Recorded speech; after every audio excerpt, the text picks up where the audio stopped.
Alright, in this video, I'm going to cover 7.3.5 mean squared error on estimator.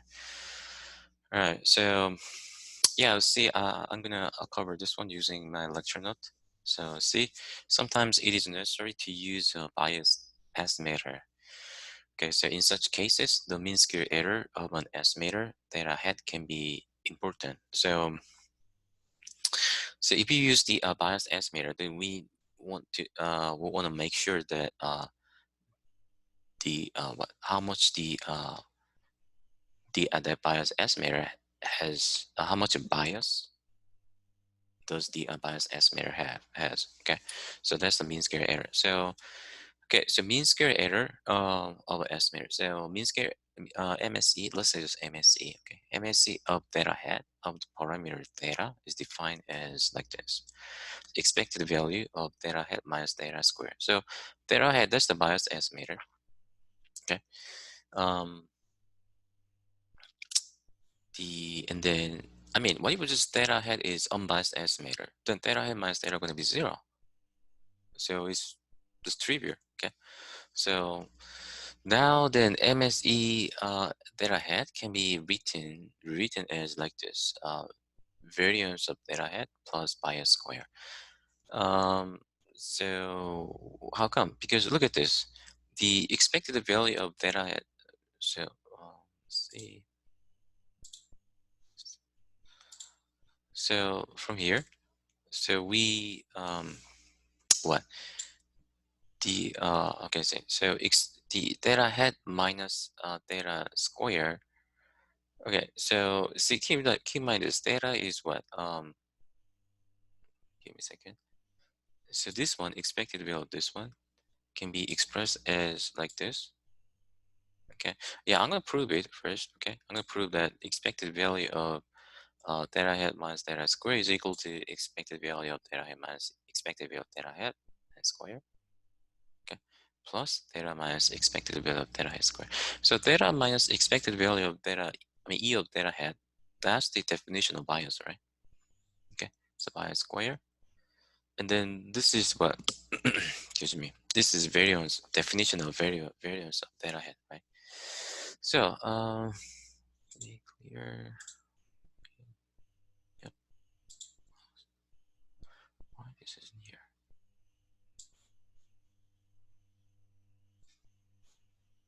Yeah.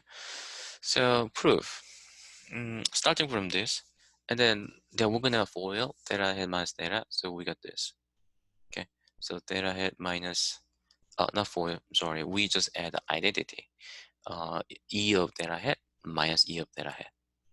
Okay. So now we do FOIL. Okay. So first we're gonna divide this, theta hat minus E of theta hat plus E of theta hat minus theta square as kind of grouping. Theta hat minus E of theta hat square. Okay, and then E of theta hat minus theta square. Okay, and then plus 2 times. So do you understand? Do you understand what I'm saying? So we're gonna consider this one as one big variable, and then we're gonna consider this one is the second variable. Okay, all right. So then apply the then the FOIL, that square. Then we're gonna get the first variable square, right? Plus 2 times first variable times the second variable, and then plus, and the second variable square. Okay. Okay.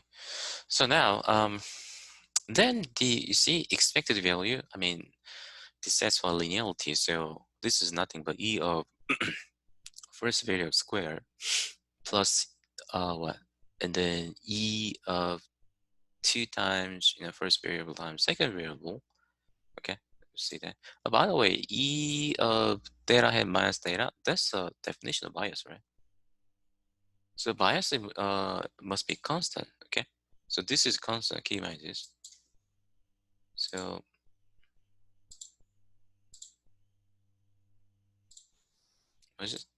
this is constant. I mean bias. Okay, so keep in mind that. Now, now see, and then E of theta hat minus theta square. Okay. So now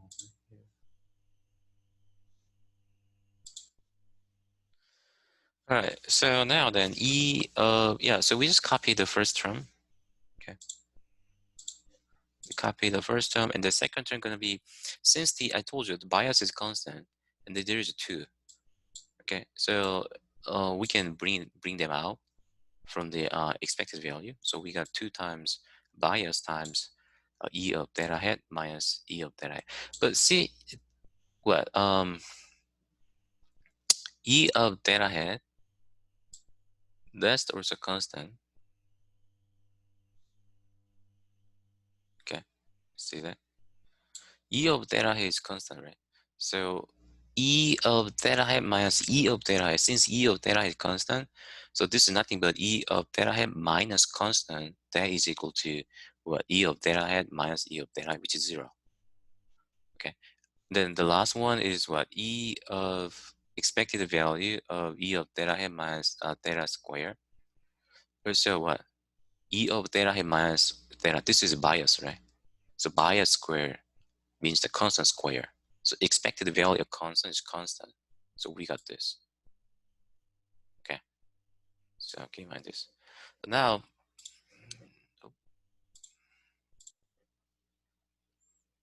so yeah, right here. Okay.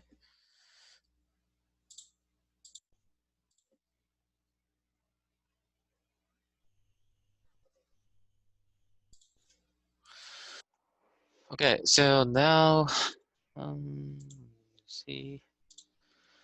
Okay. So I copied the just first term, and then for second term, I told you theta, I mean, E of theta hat minus E of theta hat is nothing but E of theta hat minus E of theta hat. Okay, so which is 0, so gone. And then second term, just copy it. Okay, so now we see that this is what? This is bias square, and that's the variance of what? Variance of the theta hat. Okay, let's see that. Yeah, so why, you may wonder that why this is equal to this one. Because I use that property. I mean, this is linearity, linear property of the expected value because of this. Okay. Okay. So let me see here. Okay. That's why I prove it. Okay. So, and then you may wonder that why, the expected value of theta minus E of theta hat squared is equal to variance of theta hat, because look at this variance. That definition of variance is what? Expected value of x minus mu. I mean, the random variable minus the mean square. That's the definition of variance. Okay, keep in mind this. And now, all right. So MSE theta hat, that's the variance of the estimator plus bias square. So MSE of theta hat, I mean MSE of the bias estimator is important criterion for comparing two estimators. So the when you just consider two bias estimator, you want to figure out which one is better than the other one. Then you just calculate the MSE for each bias estimator, and then get the fraction, I mean ratio. Okay, this is called the relative efficiency, which is the MSE theta 1 hat over MSE theta 2 hat. Okay, actually in the previous video I used this one, relative efficiency, to solve problems in online homework, right? So that relative efficiency actually come from this. Now, sometimes we find that bias estimator are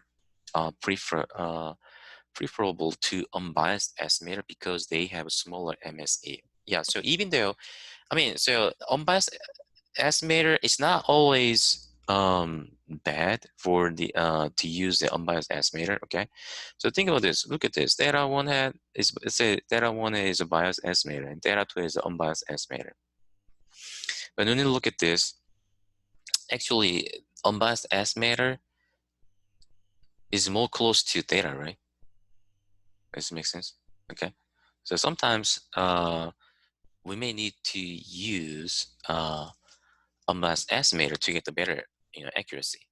Okay, so now unbiased estimator data one has smaller variance. Yeah, makes sense because this guy, this region, look at the data. I mean, uh, the data one has a small variance, right?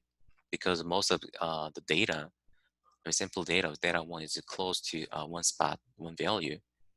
Okay, you see that? So now the see that. So in this case, we even though data two had unbiased estimate close to data, but has data two has a bigger variance, bigger variance than the data one has. So you better off use it. We better use the data one instead of data two. Bias estimator has because bias estimator data one has smaller variance. Okay. So now next one, the 7.4. So yeah, we're gonna study then how can we find out point estimation, point estimator. I mean, so we're gonna study a method of point estimator. 7.4 is quite important in statistic.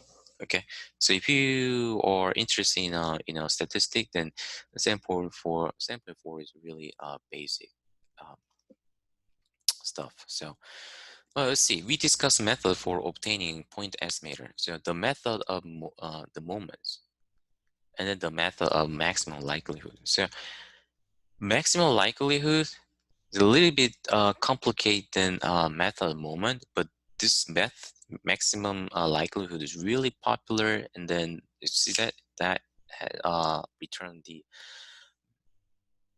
point estimator, which is better accurate than method moment. Okay.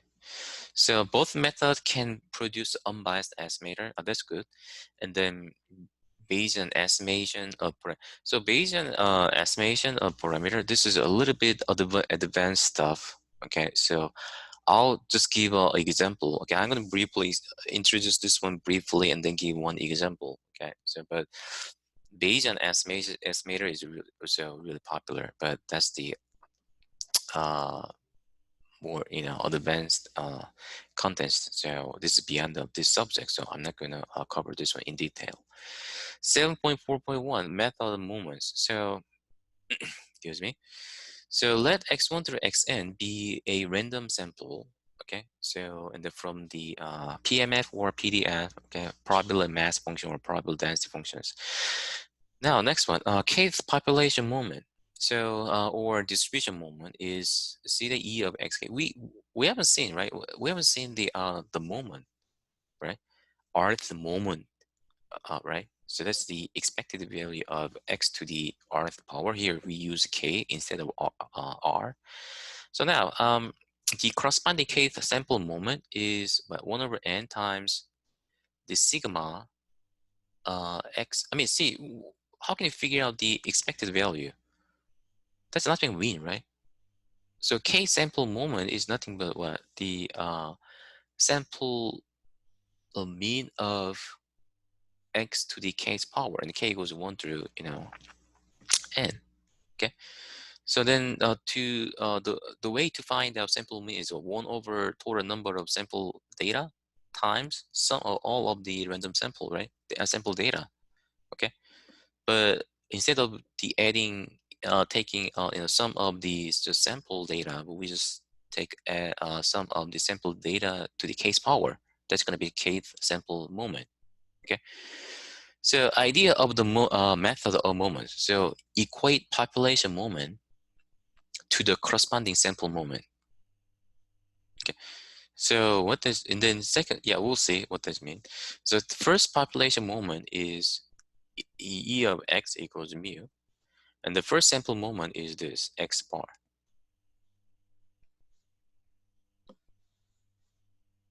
Thus, by equating the population and sample moment, we find that mu hat is equal to x bar. So see, you see here, keep in mind is the first population moment, yeah, the first population moment is this, E of x, which is a mu, right? Keep in mind is we do not know mu, okay? All right. Now we equating that first population moment, equating this one is mu is equal to sample moment. Here, the first sample moment is what? X bar, right? So 1 over x times sigma over xi. Okay, actually xi to the first power, kth power, but we set k1, right? So we got sigma of xi, which is exactly the same as what? Sample mean. So we equate mu is equal to x bar. Okay, go here. Now then, since we do not know mu, okay, so now we can now we call the x bar as the what? The point estimator of the population mean mu hat. Okay, mu hat is a point estimator of the population mean. Okay, this is what I'm saying. So, okay. Oh, now, thus, by equating the population sample moment, we find that mu hat equals x bar. It means the sample mean is the moment estimator of the population mean. Okay, so so it turns out that what the first sample mean is the moment estimator of the first population moment. I mean population mean. Okay, so moment estimator. Let's see. Now give me a second. Let me see. So let x1 through xn be a random sample from either PDF or PMF. Okay, so f of theta 1 through theta m unknown parameters. Okay, so here f means PDF or PMF. Okay, so but you know normally PDF and PMF, what the population parameters must be involved, right? Okay, so for example, think about the normal distribution. You know, PMF, PDF or normal distribution is what 1 over and then the standard deviation minus something, and then the data mean or population mean is involved, right? So we assume that yeah, data 1 through data m, they are population parameters involved.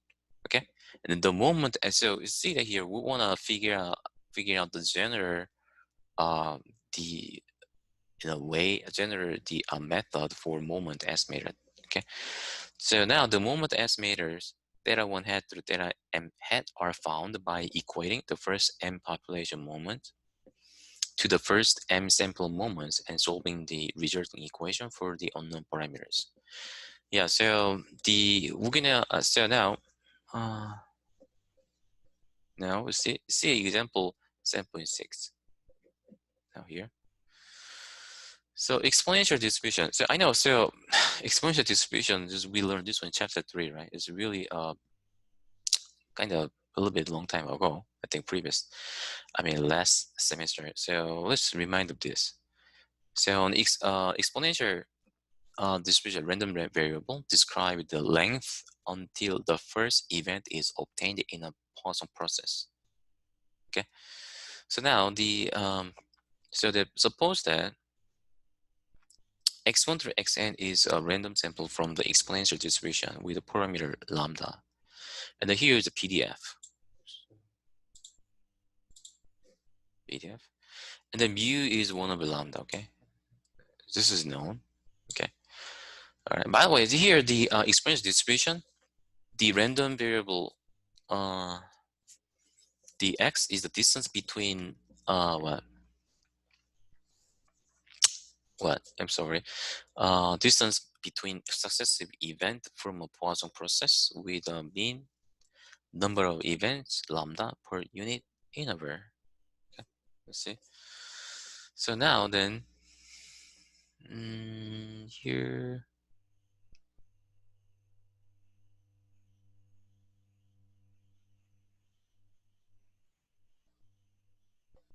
give me a second.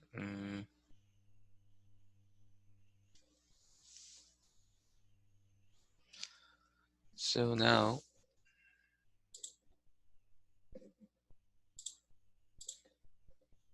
let's see. Yeah, first population moment, E of x is 1 over lambda. Okay. The first sample moment is x bar. That's known, right? So 1 over lambda is x bar. So it means the lambda is 1 over x bar. Okay. So that is the moment estimator of lambda. Actually, lambda is one of the population parameter, right? Okay. So we what? Let's see. So 1 over x bar must be moment estimator of lambda. Okay. Now next one.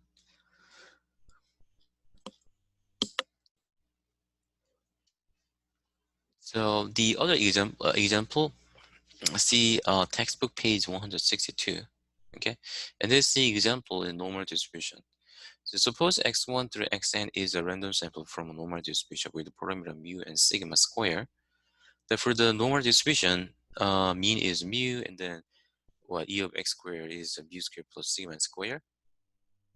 Okay, so the e of x is x bar, and then e of x squared is 1 over n times xi square. This is second, what? See that here? This is second, the sample moment, right? Okay, second sample moment.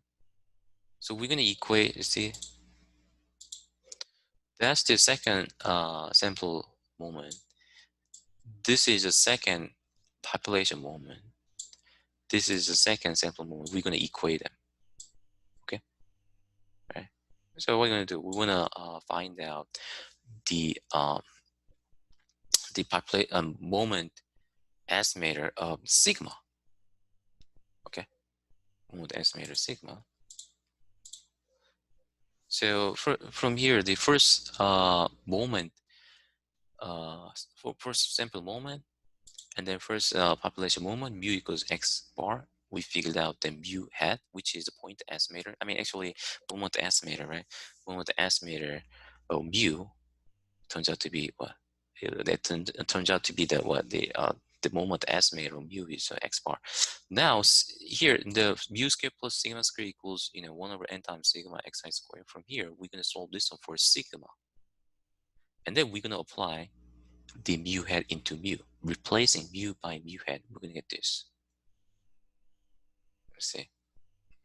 First 1 over n times sigma xi square minus mu hat square. That is equal to, okay, sigma xi square minus n.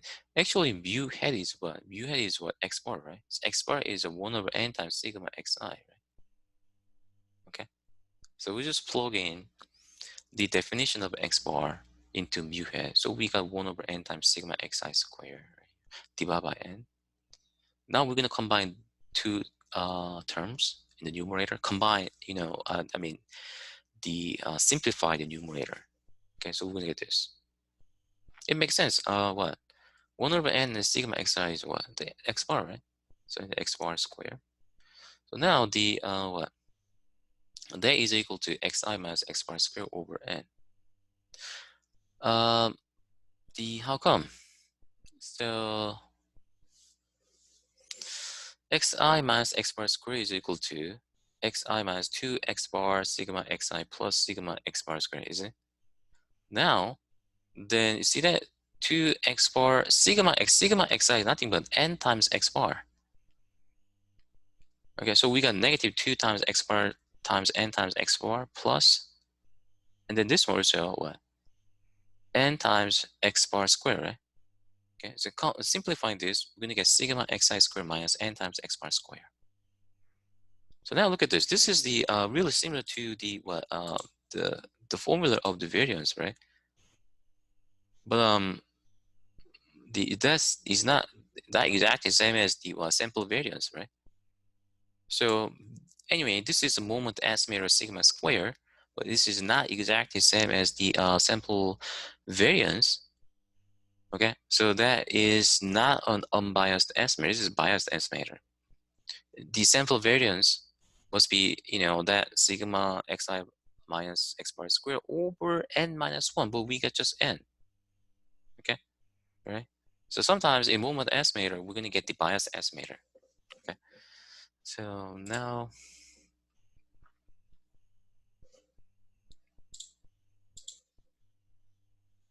okay.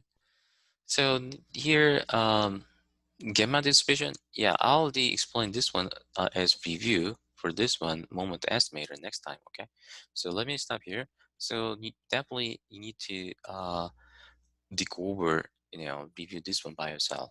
Okay. So and then next time I'll finish moment estimator, and then I'm gonna introduce maximum likelihood, the method. Okay. And then we'll see online homework problems. All right. That's for today.